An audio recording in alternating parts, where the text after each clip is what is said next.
CBN Direito. O Ministério Público do Trabalho, em Mato Grosso do Sul, fez uma audiência online com representantes dos setores público e privado para debater iniciativas de incentivo à contratação de pessoas privadas de liberdade e egressos do sistema prisional, além de estimular o empreendedorismo e a formação profissional destas pessoas. Discussão que envolve a Política Nacional de Trabalho no âmbito do sistema prisional.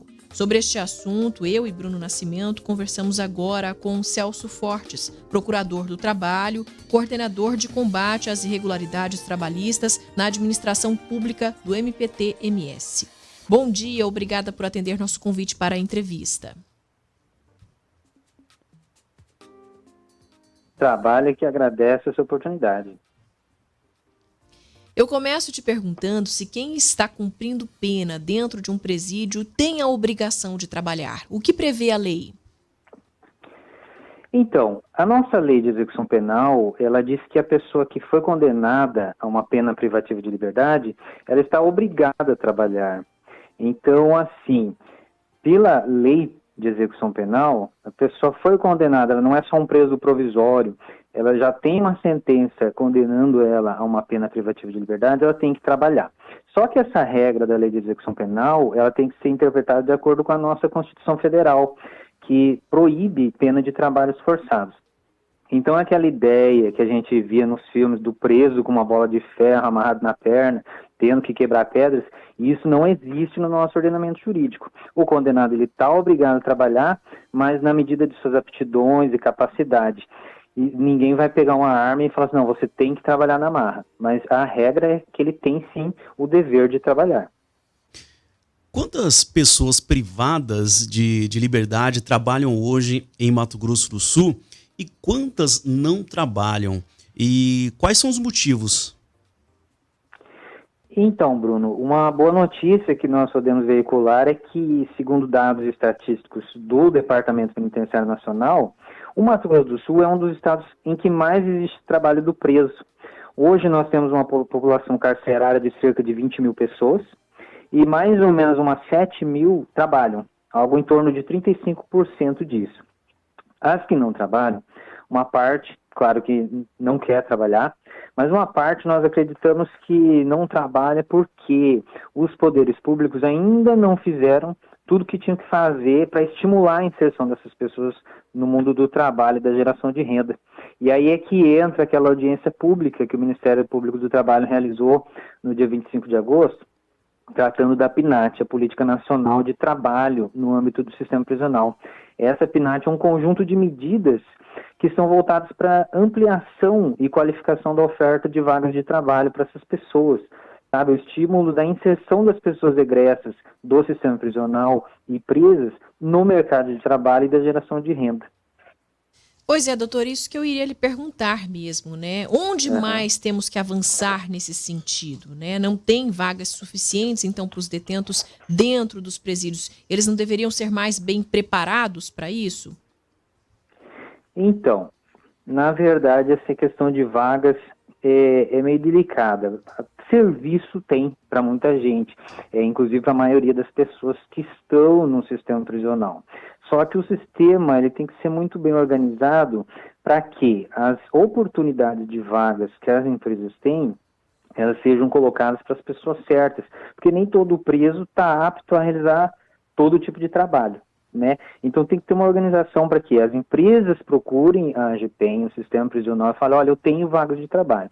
E a AGPEM tem que falar para elas, olha, eu tenho esse trabalhador disponível. Então tem alguns detalhes que a lei prevê. Por exemplo, uma obra, ela só pode contar com 10% do total da mão de obra dela de pessoas do sistema prisional. Então você tem uma obra que vai envolver 100 trabalhadores. Não pode passar de 10% dessas pessoas do sistema prisional. Então tem uma série de coisas que tem que ser organizadas para que a coisa funcione. Então se você me dissesse hoje, mas tem vaga para todo mundo que quer trabalhar? Olha, tem, mas se todo mundo de uma vez só falando eu quero trabalhar, é complicado. Agora, os presídios realmente deveriam ser mais bem preparados, sabe? Nessa audiência pública que a gente realizou, a gente ouviu a representante da AGPEM, que é a Agência Estadual de Administração do Sistema Penitenciário, aqui no Mato Grosso do Sul. E ela nos contou que ela esteve visitando uma unidade prisional no estado de Santa Catarina, mais especificamente em Chapecó. Ela falou que voltou maravilhada de lá, porque é uma unidade prisional que tem várias unidades produtivas instaladas lá. E o que acontece? Eles geram renda ali. Então tem o trabalho do preso e ele gera recursos financeiros que voltam para o próprio sistema prisional. Então a ideia do Mato Grosso do Sul é replicar, em certa medida, esses bons exemplos também aqui. De repente, mais oficinas dentro dos presídios, né, doutor? Para que eles possam ali produzir, mesmo sem ter que sair para trabalhar? Exatamente. Tem o trabalho externo, mas também tem o trabalho interno. E pelo que eu vi, em alguns locais do Brasil, tem mais oficinas dentro das próprias unidades prisionais. Como esse exemplo de Chapecó, que eles mencionaram, eles têm várias fábricas e são comercializados produtos que são fabricados nessas fábricas, tem até uma horta bem grande, então isso vai se alimentando, você vai produzindo, vai gerando renda, e esse dinheiro, é lógico, uma parte remunera o trabalho do preso, mas uma parte ele volta para o próprio sistema para ser reinvestido, então você vai se alimentando e vai melhorando. Doutor, é claro que só quem pode responder por isso é o governo, né, que tem que fazer esses investimentos, como o senhor já citou aí, uma representante da AGPEM, mas dentro dessas discussões da audiência, foi revelado algum plano, algo nesse sentido, alguma programação para esses investimentos por parte do governo?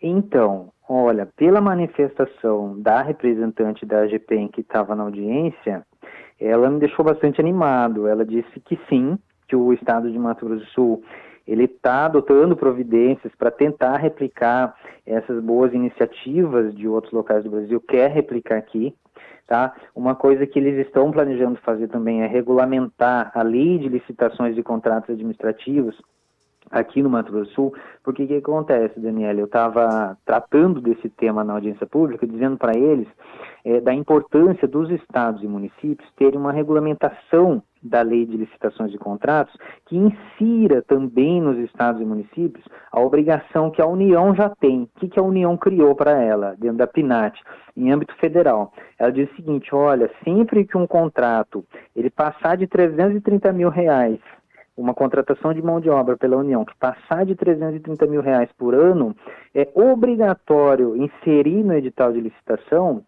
que a empresa que vencer essa licitação, ela vai ter que utilizar uma parte da mão de obra de pessoas presas ou egressas do sistema prisional. Então, para a União, já existe essa obrigatoriedade. Ela mesma criou a PNAT, por meio de um decreto em 2018, falou, olha, sempre que eu fizer um contrato que passar de 330 mil por ano, a empresa que ganhar essa licitação, ela tem que usar a mão de obra do sistema prisional. Só que para os estados e municípios, isso não é automático. Eles precisam regulamentar isso em seus próprios territórios.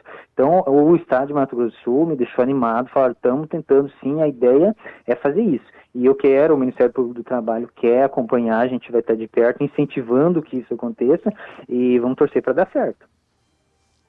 Doutor, e no caso de quem já cumpriu a pena, existe algum acompanhamento? Dá para ter uma noção de quantos conseguem uma oportunidade?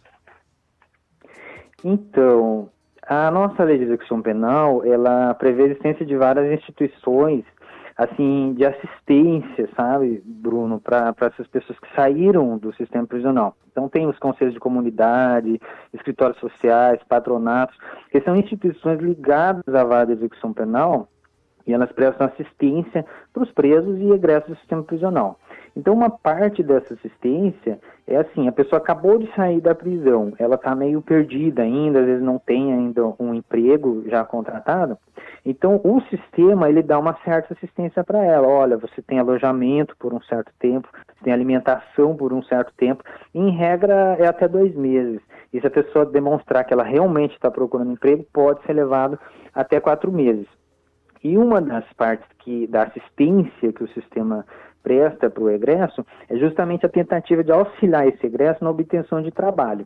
Então, assim, eu creio que os conselhos de comunidade, os escritórios sociais, eles devem ter dados estatísticos mesmo, dizendo sobre um percentual de egressos que conseguem emprego facilmente e o que não consegue. Eu não tenho esses dados estatísticos, mas o que nós podemos perceber é que tem um certo preconceito, né? Essa é a verdade, tem uma certa dificuldade. A pessoa é ex-presidiário, ela vai ter uma dificuldade de obtenção de uma vaga no mercado de trabalho, mas o sistema ele tenta ajudar, sim, a colocação dessas pessoas.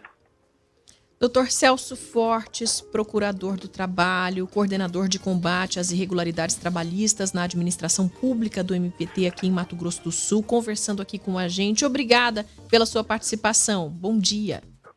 Obrigado, Daniele. Muito obrigado pela oportunidade. Grande abraço. Bom dia, doutor. Bom dia, Bruno. Abraço. 9 horas e 46 minutos em Mato Grosso do Sul.